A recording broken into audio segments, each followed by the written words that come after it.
यीशु के वचन, यूहन्ना का सुसमाचार, भाग 5, अध्याय 14। तुम्हारा हृदय व्याकुल न हो, परमेश्वर पर विश्वास रखो और मुझ पर भी विश्वास रखो। मेरे पिता के घर में बहुत स्थान है। यदि ऐसा न होता तो क्या मैं तुमसे कहता कि मैं तुम्हारे लिए स्थान तैयार करने जा रहा हूं? और जब सब कुछ तैयार हो जाएगा तो मैं आकर तुम्हें अपने पास ले जाऊंगा, ताकि जहां मैं हूं वहां तुम भी रहो, और जहां मैं जा रहा हूं वहां का मार्ग तुम जानते हो। थोमा ने कहा, हे प्रभु, हम नहीं जानते कि आप कहाँ जा रहे हैं, फिर हम मार्ग कैसे जान सकते हैं? यीशु ने उससे कहा, मैं मार्ग हूं, सत्य हूं और जीवन हूं। मेरे बिना कोई पिता के पास नहीं आ सकता। यदि तुम वास्तव में मुझे जानते तो मेरे पिता को भी जानते। अब से तुम उसे जानते हो और उसे देख चुके हो। फिलिप्पुस ने कहा, हे प्रभु, हमें पिता को दिखाइए और हम संतुष्ट हो जाएंगे। यीशु ने उत्तर दिया, फिलिप्पुस, मैं इतने समय से तुम्हारे साथ हूं, फिर भी क्या तुम नहीं जानते कि मैं कौन हूं? जिसने मुझे देखा है उसने पिता को देखा है। तो तुम मुझसे क्यों कहते हो कि हमें पिता को दिखाओ? क्या तुम विश्वास नहीं करते कि मैं पिता में हूं और पिता मुझ में है? जो वचन मैं तुमसे कहता हूं वे मेरे अपने नहीं हैं, पर पिता जो मुझ में वास करता है वही अपने काम करता है। विश्वास करो कि मैं पिता में हूं और पिता मुझ में है, या कम से कम उन कामों के कारण विश्वास करो जो तुमने मुझे करते हुए देखे हैं। मैं तुमसे सच कहता हूं, जो मुझ पर विश्वास करता है वह भी वही काम करेगा जो मैं करता हूं, बल्कि उससे भी बड़े काम करेगा, क्योंकि मैं पिता के पास जा रहा हूं। तुम मेरे नाम से जो कुछ मांगोगे मैं उसे करूंगा, ताकि पुत्र के द्वारा पिता की महिमा हो। हाँ, मेरे नाम से जो कुछ मांगोगे मैं उसे करूंगा। यदि तुम मुझसे प्रेम रखते हो तो मेरी आज्ञाओं का पालन करो। और मैं पिता से विनती करूंगा और वह तुम्हें एक और सहायक देगा, जो सदा तुम्हारे साथ रहेगा। वह पवित्र आत्मा है, जो तुम्हें समस्त सत्य में मार्गदर्शन करेगा।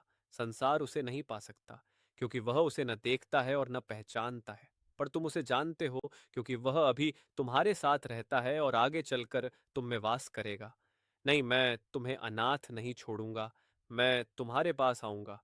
शीघ्र ही संसार मुझे नहीं देखेगा, पर तुम मुझे देखोगे, क्योंकि मैं जीवित हूं, तुम भी जीवित रहोगे। जब मैं फिर से जीवित किया जाऊंगा तब तुम जानोगे कि मैं अपने पिता में हूं और तुम मुझ में हो और मैं तुम में हूं। जो मेरी आज्ञाओं को ग्रहण करते हैं और उनका पालन करते हैं वही मुझसे प्रेम रखते हैं, और जो मुझसे प्रेम रखते हैं उनसे मेरा पिता प्रेम करेगा, और मैं भी उनसे प्रेम करूंगा और अपने आप को उन पर प्रकट करूंगा। यहूदा इस्करियोती नहीं, बल्कि उसी नाम का दूसरा चेला ने उससे कहा, हे प्रभु, आप अपने आप को केवल हमें ही क्यों प्रकट करने जा रहे हैं और संसार को नहीं? यीशु ने उत्तर दिया, जो कोई मुझसे प्रेम करता है वह मेरी बात मानेगा। मेरा पिता उससे प्रेम करेगा और हम उसके पास आकर उसके साथ निवास करेंगे। जो मुझसे प्रेम नहीं करता वह मेरी बात नहीं मानता। और स्मरण रखो, जो बातें मैं तुमसे कहता हूं वे मेरी अपनी नहीं हैं, वे पिता की ओर से हैं जिसने मुझे भेजा है। मैं अभी ये बातें तुमसे इसलिए कह रहा हूं क्योंकि मैं अभी तुम्हारे साथ हूं। परंतु जब पिता मेरे प्रतिनिधि के रूप में सहायक अर्थात पवित्र आत्मा को भेजेगा तो वह तुम्हें सब कुछ सिखाएगा और तुम्हें वह सब स्मरण दिलाएगा जो मैंने तुमसे कहा है। मैं तुम्हें एक उपहार देकर जा रहा हूं, मन और हृदय की शांति। और जो शांति मैं देता हूं वह संसार की दी हुई शांति जैसी नहीं है। इसलिए तुम्हारा हृदय व्याकुल न हो और न डरे। याद रखो, मैंने तुमसे कहा था, मैं जा रहा हूं पर फिर तुम्हारे पास लौट आऊंगा। यदि तुम सच में मुझसे प्रेम करते तो तुम प्रसन्न होते कि मैं पिता के पास जा रहा हूं, क्योंकि पिता मुझसे महान है। मैंने ये बातें पहले ही तुमसे कह दी हैं, ताकि जब ये घटित हों तो तुम विश्वास करो। मेरे पास अब तुमसे अधिक बात करने का समय नहीं है, क्योंकि इस संसार का शासक आ रहा है। उसका मुझ पर कोई अधिकार नहीं है, परंतु मैं वही करूंगा जो पिता ने मुझे करने को कहा है, ताकि संसार जान ले कि मैं पिता से प्रेम करता हूं। आओ अब यहां से चलें। अध्याय 15। मैं सच्ची दाखलता हूँ और मेरा पिता माली है। वह मेरी हर उस डाली को काट देता है जो फल नहीं लाती, और जो डालियां फल लाती हैं उन्हें छांटता है, ताकि वे और अधिक फल लाएं। तुम पहले ही उस वचन के कारण शुद्ध किए जा चुके हो जो मैंने तुमसे कहा है।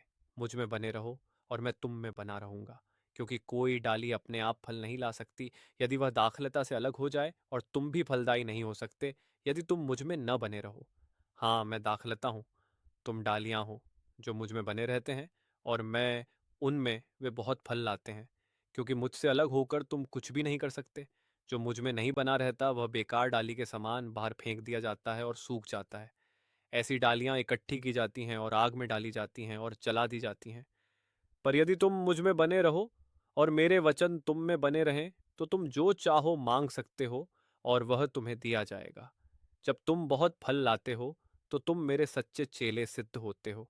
इससे मेरे पिता की महिमा होती है। जैसे पिता ने मुझसे प्रेम किया है, वैसे ही मैंने तुमसे प्रेम किया है। मेरे प्रेम में बने रहो। जब तुम मेरी आज्ञाओं का पालन करते हो, तो मेरे प्रेम में बने रहते हो, जैसे मैं अपने पिता की आज्ञाओं का पालन करता हूँ और उसके प्रेम में बना रहता हूँ।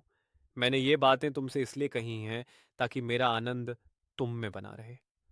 हाँ, तुम्हारा आनंद भरपूर हो जाएगा। यह मेरी आज्ञा है। एक दूसरे से वैसे ही प्रेम करो, जैसे मैंने तुमसे प्रेम किया है। इससे बड़ा प्रेम किसी का नहीं कि कोई अपने मित्रों के लिए अपना प्राण दे। तुम मेरे मित्र हो यदि तुम वही करते हो जो मैं तुम्हें आज्ञा देता हूँ। अब मैं तुम्हें दास नहीं कहता, क्योंकि दास नहीं जानता कि उसका स्वामी क्या करता है। अब मैं तुम्हें मित्र कहता हूँ, क्योंकि जो कुछ मैंने अपने पिता से सुना है वह सब मैंने तुम्हें बता दिया है। तुमने मुझे नहीं चुना, बल्कि मैंने तुम्हें चुना है। मैंने तुम्हें नियुक्त किया है कि तुम जाकर स्थायी फल लाओ, ताकि पिता तुम्हें वह सब दे जो तुम मेरे नाम से मांगो। यह मेरी आज्ञा है, एक दूसरे से प्रेम करो। यदि संसार तुमसे बैर रखता है, तो याद रखो कि उसने पहले मुझसे बैर रखा। यदि तुम संसार के होते, तो संसार तुमसे अपने लोगों के समान प्रेम करता। परंतु तुम अब संसार के नहीं हो। मैंने तुम्हें संसार से अलग चुना है, इसलिए संसार तुमसे बैर रखता है।